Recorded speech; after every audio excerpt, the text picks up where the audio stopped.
Javne lekarne so med 10. in 13. uro izdajale samo zdravila na recept in nujna zdravila. Glede na odgovornost in zahtevnost njihovega dela želijo, da so primerljivo plačani. Še zlasti mladi farmacevti. V primerjavi z našimi kolegi v Evropi je slovenski farmacevt mnogo bolj obremenjen, ker nimamo urejenih normativov in standardov.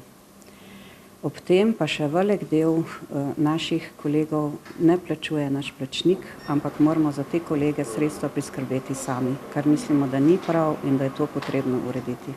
Če v javni zdravstveni blagajni menijo, naj se del plač v javnih lekarnah pokriva iz trgovinske dejavnosti, torej iz naslova blagajn zdravilnih učinkovin v prosti prodaji, se v javnosti ustvarja napačen vtis, da so farmacevti trgovci.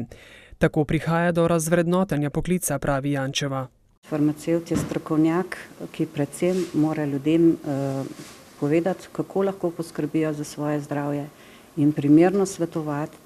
In glede izdelkov, ki jih želijo kupovati, povedati, kaj lahko med seboj kombinirajo, kaj ne smejo, kakšne so lahko posledice nepravilnega jemanja. Vse to je daleč od trgovskega poklica. Med ljudmi smo preverili, ali se jim zdijo zahteve zaposlenih v javnem sektorju upravičene. Mislim, denarja, da že tako dolg ni. Ne, potreben, ali pa še tako potreben. Moraš počakati, ne. Ja, večje plaže zaslužijo si vsi in delavci isto. Ja, nekaj sem slišal po radiju, ampak mnenja pa nimam.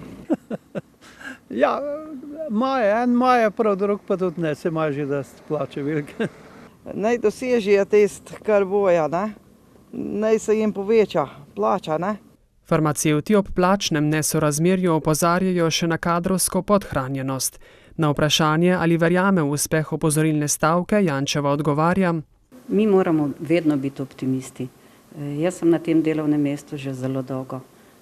Veliko smo že naredili skupaj in jaz verjamem, da bomo tudi naprej. Zasebne lekarne v opozorilni stavki danes niso sodelovale.